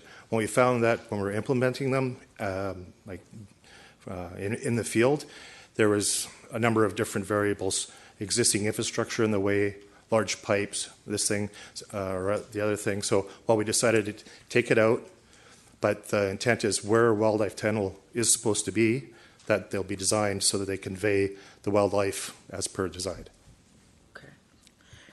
Also then, why did the section on rural fire hydrant assembly, why was that removed? Typically, the rural hydrants are done by our crews. And a lot of times, well, because it's rural, they're in a ditch. And they had jute bags, which is concrete. So you have to place them in a certain way. You have to divert the water. So we decided to take that out and just have our crews do it. Okay, so there is provision then to still have these rural fire hydrants? Yes. I guess that's the question I'm really asking. Yes, there is a standard, but our crews are the ones that install them. Okay. And then the last question that I had, you're removing the requirement for the owner's engineer and landscape architect to carry professional liability insurance with a maximum deductible of $5,000. Yes, Again, why? through your worship. What we heard from the smaller consulting firms is acquiring that type of liability was a huge expense. We've removed that, so they have a reasonable amount of. They still have I believe it's the liability of $1 million or $3 million. We kept that in there, but not the. I'm sorry, the removal part of it.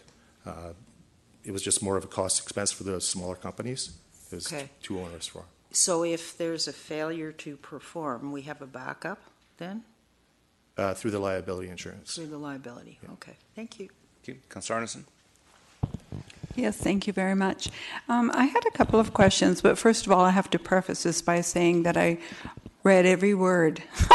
And I found it fascinating just for the amount of, I'm going to call it excruciating detail that there is involved, which gave me a very heightened appreciation for the fact of all the different protocols and all the different forms and all the different things that have to be done in terms of making sure that we are doing our due diligence and signing off on a variety of projects. So I understand that a lot of our authority has been delegated, so council doesn't necessarily get any raft of pictures of things, so that's probably a good thing. I did have a couple of questions. So the first one was, there was a lot of information in the report about stormwater management, and what I was particularly interested in, and I don't know where else it might appear, I'm looking at fish passage and the degree to which our engineering standards are in consideration of whatever kind of habitat or fish passage might be involved with some of our culverts and other infrastructure. Through your worship, what we've done in the past, if there's a fish bearing stream that needs a culvert replacement, there's fish ladders that are incorporated into the culvert design, so that allows fish to pass through the culvert by the. It's called the fish ladder because there's incremental ledges and there's gravel at the bottom, so that the fish have a better way of accessing through the culvert.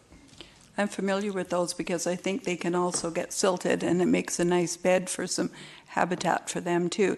And I guess my other question is having to do with perhaps what Councillor Richter was trying to get at.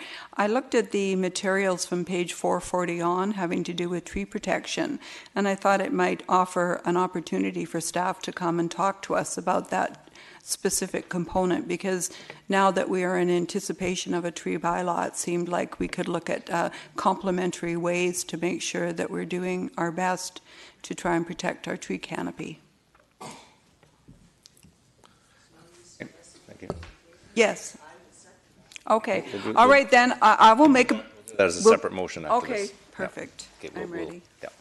Well, if you want to hold that off, we'll deal with this and then presentation will be a separate motion. Councillor Whitmarsh.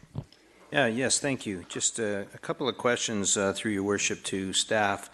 Under the area of road standard, it talks in there, it says there's a revision to lane lining to accommodate separate bike lanes on arterial roads as recommended by user groups and applied throughout the region. Does that require us to have separated bike lanes on new arterial roads? Is that what that means, or? The intent of the change is to accommodate what we've heard from the bike or from Metro Van about providing extra wide lanes for bikes. So we've increased it from 1.5 to 1.7, just to allow the cyclist groups approach to safer passage. Right. And so this says separated bike lanes. So that means that it actually would be separated from the road in a separate path. Sorry. The separated means that there will actually be a line separating the travel lane for the vehicle and the line where the bike would be on. Okay. So where the curb is, there'll be a line. That would be the bike lane, and then there'll be a lane for the the center line, and that's where the vehicle would be. It's sort of, it's indicated on the diagram up there where it's got the bike lane against the curb. Sorry, which one are you looking at here? That one, right? Yeah, right okay. there. Yeah. So the bike lane goes up against the curb. I'm a bit confused. Okay, so that's the driving lane, right? Driving lane in the middle, parking on either side of it. Is that correct? Okay, so I don't think this is an arterial road picture. I think this is a residential road picture. Yeah. I'm just trying to grasp what it was meant by separated. Is it separated by a line of paint, Yes. or is it separated by like a curb? Or currently, it's separated by a paint line. By a paint line. Yes, it is shown on the road standard, I believe TLR1 in your package. So we would have maybe in the past called that a shoulder. So you're saying the shoulder is wider. Is that a layman's term of describing it? Your Worship, the distinction is between a separated bike lane as opposed to a shared vehicle and bike lane. So it's not necessarily a physical barrier between the two, but rather line painting between the bike lane and the travel portion where vehicles are traveling. Okay, and then that has been made wider as well. You Correct. mentioned. Okay. All right, that's helpful to know. Second question I had was in attachment B. It talks about the road width, and this picture that we're seeing in front here is perfect on the local residential road. And it talked here about moving to 2 travel lanes and 2 parking lanes, so a minimum of 18.5 meters of dedication. Originally was 16.8. Now, I've always understood in conversations that we've had around various subdivisions that we looked at a 20-meter wide road within subdivisions in order to park on both sides, but this is suggesting here that actually the minimum is 18.5 and not 20. I'm a little confused by that because it seems like in my time here we've always talked about 20 as being the standard subdivision local road for parking on both sides. Through your worship. Yes, part of that was our discussion with stakeholders, with the dedication of 16.8 with the one-side parking, and the comments we've heard through council of neighborhoods having only one-sided parking, and we're wanting to implement a similar standard to accommodate two-sided parking. We worked with them, and we were able to narrow up the travel lanes for the traffic and narrow up the boulevard slightly in order to accommodate, rather than a 16.8, the 18.5, but then also accommodate two-sided parking. Okay, so that's helpful to know because I've always understood that for two-sided parking it had to be 20 meters, but this is actually saying it's 18.5, and that's, I guess, what is standard in the region. Through your worship. Yes, well, we had discussions with our transportation staff, as well as looking closely at where we can place certain infrastructure, underground infrastructure, and we were able to narrow it down to a minimum of 18.5. Okay, that's helpful. Thank you. Thank you. Councilor Davis. Thank you very much. This question came through from a concerned citizen, and it's on page 445. Just want to point out that there's 450 pages, and it would have been better for me to have seen, like if there's just parking lights, global warming, and that event and the trees and the MMCD standards. I would have liked to have seen those. So anyhow, my question, I believe here is, 3.6 states that approved significant trees are to be compensated for by 5-to-1 or cash payment. Does this cash payment state that trees must be planted with the money, or does the township get to do what they want with the money?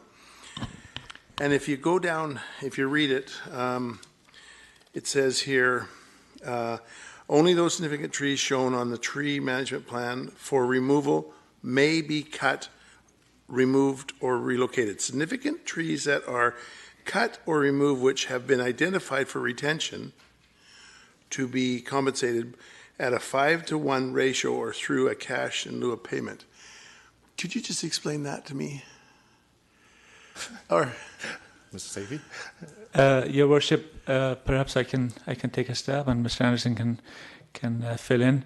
The requirements are for tree planting to occur on the site, and as was discussed, I believe, last council meeting, sometimes when that is not possible, the bylaw does provide for cash in lieu, such that the municipality, the township, can then decide where trees may be planted within the same area, typically, ideally.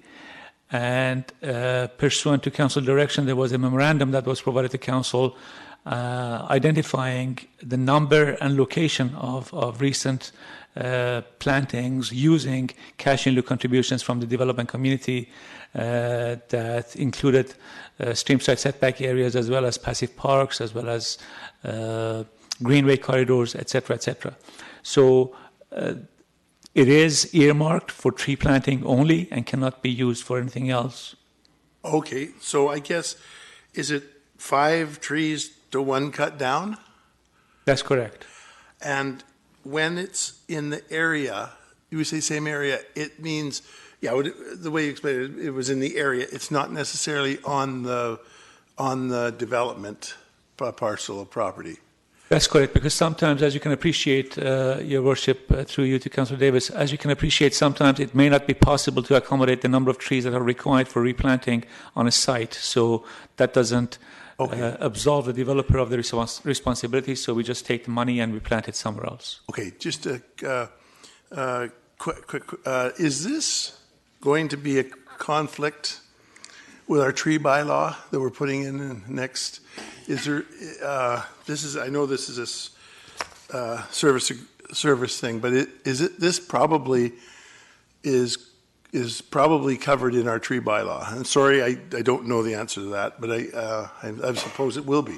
There is no conflict, Your Worship. The two bylaws have been structured and drafted to coexist, complementary. Okay, thank you. Thank you. Is there any further discussion? Seeing none, I'll call a question on G1.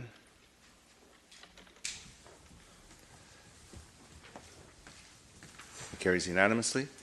And Councillor Arneson had an item she wished to Yes, thank you, discuss. Worship.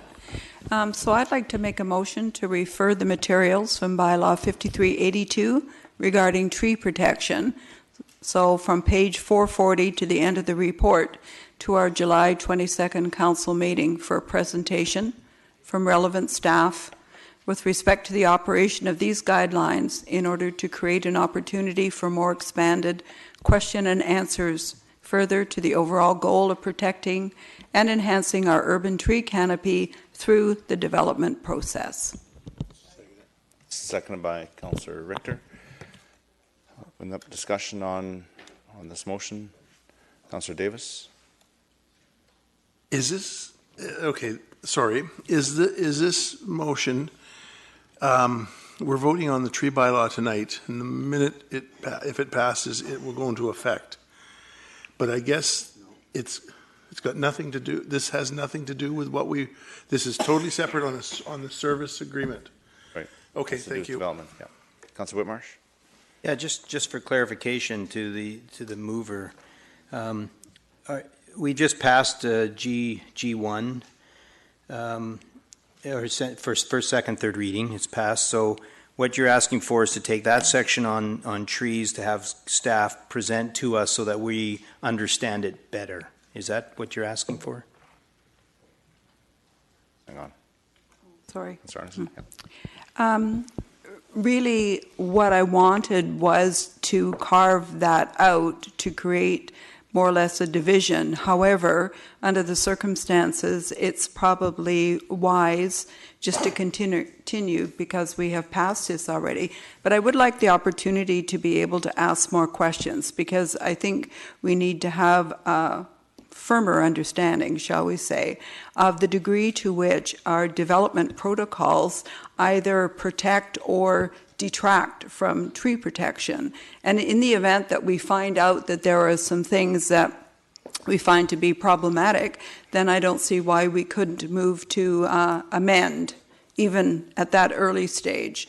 I don't think now is the time to really go into all of these different questions and debate it, but I would like to know more, because more and more I'm hearing from the community saying it's great if you have a tree bylaw, but what about all the other things that happen when we allow trees to be clear cut from lots just because of development proposals in our community? So I'm not saying we can avert that, but the degree to which we could have more protection, more consideration for negotiated protection for trees on properties. I think that's all part of the broader conversation that we should be having. Marsh? Okay, I'm just, if it's just for information, I guess that's helpful. I'm not sure we need to have staff explain for us, again, the document that we just passed. So I'm not sure exactly what is going to be new from it when we've just sort of agreed to move forward with it. But anyways, thank you. Yeah, thank you. Your Worship, just for clarity, that was a referral to the 22nd? 22nd. Okay, so that would give us a start time probably as we had today, if not earlier. So, thank you. So what I'm looking at this this bylaw and the attachments to it. There's a lot of information there. I really don't see why we need to have a presentation. Council can, between now and the 22nd, reread it. All the information is there. If they have any questions, our staff are more than willing to help. And if they have amendments that they want to make at the time of fourth reading, that's the time to do it. But I think a presentation on this, I'm not going to support that. I think the information is here, and I'm satisfied with that. So I see no further discussion. I'll call the question. Did I call this G1, Madam Clerk? Okay.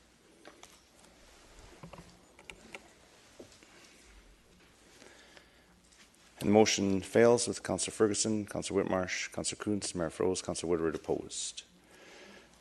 Okay, so now we move on to bylaws for final adoption. I1 is tree protection bylaw, bylaw number 5478, 5481, and 5482. Could I have a motion, please? Moved by Councillor Whitmarsh, second. Councillor Davis. Discussion, Councillor Davis. Oh, no. No, okay. Okay, clear that. Any discussion? Seeing none, call the question on I1. Well, you've got to give me a chance. Do you want to speak to it? I can cancel. I'll speak to it. Sure. Okay. Be a little quicker than that. I'm fast today. Councillor Woodward. Great that we're passing a tree protection bylaw. Great, thanks. And now everybody's going to have to say it. I think it's great we're passing a tree protection bylaw. Councillor Ferguson, if you can keep it shorter. I actually think it's great too, because right. now Langley is joining with many other communities within the region with the tree protection bylaw. That was longer. Hey, Councillor Long, see if you can shorten it up. We're well on our way, so there's no choice but to pass it now. Otherwise, all the chainsaws will still come out again in the morning. But let me ask, and I think I saw nods and shakes. So when this passes, if it passes, which it will, how fast is it in effect? Midnight tonight? I mean, we've already had a bunch of emails today about some cutting and so forth. So maybe I can find out through your worship how when it will come into effect. When does it take effect? Effective upon passage, so for all intents and purposes immediately, but no later than midnight. Thank you. Okay, I see no further discussion. I'm going to call the question on I1. And it carries unanimously. Now we move on to the one part of the agenda that has no time. So no time limit. I can just keep going. The Mayor's report, Mayor and Council report. So good evening, everyone, and I hope everyone enjoyed a great Canada Day. Several events took place in the Township of Langley on July 1st. The citizenship ceremony at Fort Langley National Historic Site, celebrations at the Langley Centennial Museum and the Farm Museum in Fort Langley, and a parade in Aldergrove, and activities and live performances at the Willoughby Community Park. The weather couldn't have been better. There were huge turnouts, and everyone had a great time. So happy Canada Day, 152 years. Over the past 2 weeks, I attended the groundbreaking for the John Vulcan Academy Farm, which will be a really unique and sustainable farm operation. It was on July 2nd, and with me were Councillors Kuntz, Long, Whitmarsh, and Woodward. And this is a farm that will produce buffalo for milk and bison for meat. And it is state-of-the-art. It will be state-of-the-art. In fact, they were talking about a building of 4,000 square feet, which will provide the grass, the forage for all of the animals 365 days a year, and replaces 60 acres of land. So some neat technology coming in there. And it was fun doing the groundbreaking with the golden shoe there, or the golden shovel. I did. I didn't break anything. Normally when I get on a machine like that, I break something. Did you call before you did? Yeah, that's right. I hope somebody called. Most of council attended the celebration of life for our Member of Parliament, Mark Warwa, on July the 5th. There was a full house at the Christian Life Assembly Church, and Mark was remembered for the work he did and the dedication he showed to this community. The hundreds of people in attendance were a true testament to his love of his family, community, and country. And we're certainly going to miss Mark. It was very sudden. His battle with cancer was short, but well fought, and a very moving service. And Acting Mayor Long attended some events for me on behalf. I had the opportunity to travel to Bonn, Germany, on behalf of Metro Vancouver, to attend the Resilient Cities Conference, a conference on climate change. And there was representation from all over the world, and things that are happening in areas where of the world where they're facing huge challenges, and certainly no different here. But it was good to see that. I think Metro Vancouver were on the leading edge of good practices and continue to work towards that. But Acting Mayor Long attended the luncheon honoring Korean War veterans with the Consul General Byung-Von Chung of the Republic of Korea on June 25th at the Peregrine House School year-end picnic on the Peregrine House School year-end picnic on June 28th. Councillor Long also attended the unveiling of commemorative signage for the Beverly Ann Clay Rose Garden on July the 7th. And I have a list of... The Rose Garden was pretty good, eh? It was a good event, Councillor Long. Yeah, thank you. The Councillor Arneson attended the Fraser Valley Regional Board meeting on July 26th and the UConnect graduation ceremony on June 26th and June 27. Councillor Kunst attended the Langley Education Centre graduation ceremony on June 26th. Councillor Ferguson joined CN at the Greater Vancouver Board of Trade event on June 27th. Councillor Whitmarsh attended the Langley Lodge Canada Day celebrations on June 27th, the Langley Healthier Community Partnership meeting on July 5th. Councillor Richter and Councillor Ferguson both attended the Bard in the Valley, a Midsummer Night's Dream, over the weekend. Upcoming events: we have one more meeting prior to the break, and it's on July 22nd. It'll be our last council meeting prior to the summer break. And I mentioned it at the afternoon meeting, but I also want to mention that the Rail Evolution Conference is being hosted in Vancouver this September 8 to 11. It's an informative conference on transportation, and I encourage all members of council to attend. And there's brochures that everyone's received. Rail Evolution is the first time it's come to Canada, and it's a conference on transit and transportation, focusing on rail, but very informative. So with that, I'll ask if council has anything further to add. You mentioned the fair, of course. Are you going to be shooting anybody? Aldergrove Festival Day is coming up, July 19th to 21. I'm not sure. And the Rail Evolution. Yeah, thanks for reminding me about the Aldergrove Festival Days. That's right. Okay, so now we'll move on. And I think our next item, go back to my agenda, is other business. And I have Councillor Woodward. I'll put Councillor Woodward on. Here we go, Councillor Woodward. Yeah, just for council's information, I see we're 40 minutes ahead of schedule, so that's really good. Yeah. So I'm not going to read the motion. I think it's pretty straightforward, but I will read the actual, not the whereases, but I'll read the motion. Therefore, be it resolved that staff be directed to report back to council within 2019 with a proposed draft amendment to the public art policy that will allow for funding of projects in Aldergrove, Brookswood, Fort Langley, and Murrayville, identification of potential public locations, anticipated community rotation, and an ongoing application and award process. So I'll move that, and then I'll speak to it if it's seconded. Okay. I should have had a chance to talk to you about this beforehand, but I just want to clarify. We don't mention Walnut Grove, Willoughby, or the rural area. Yeah, and I can speak to that. Okay. Because of where that came from, yeah. Okay, I'll let you speak to that. Is there a seconder? Yeah. Councillor Richter seconds, so Councillor Woodward. Yeah, so this one I just had a request from the community from a couple of people that looking to see what the process was to access some of the public art funding that's available through the Nothing Without Effort grant. Overflow funds from that grant program are put into a public art fund for established communities that don't see a lot of new development, and that's why that's listed there. We could add Walnut Grove, that might be a small oversight, but Willoughby has a separate amenity program for that, so that's why, and I assume that will be coming forward in the neighborhood planning process for Fern Ridge as well. So this was coordinated with and worked on with staff in regards to the way to word this in terms of amending the current policy process to allow people to have a process to apply for and propose projects with that funding that's available, which currently doesn't exist.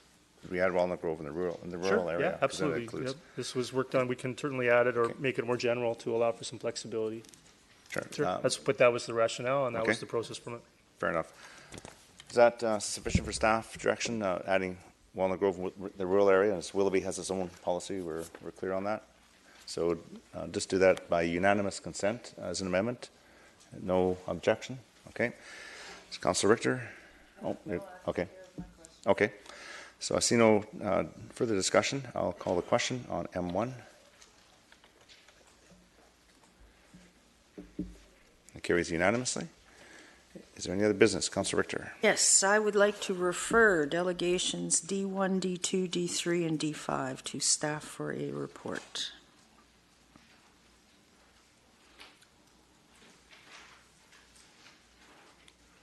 Okay, is there a seconder? Yeah. Councillor Arneson seconds. Just go. Any discussion? I'll go show of hands. All those in favour? Opposed? And it carries unanimously. Okay, Councillor Woodward? Oh, that beat me to it. Okay. Thanks. There we go. Is there any other business? Motion to terminate? Termination. Councillor Davis moves termination in his usual fashion. Is there a seconder? Councillor Kunst quietly seconds termination. All those in favour? Opposed? Carried. We'll just take a few minutes. We'll transition to the public hearing.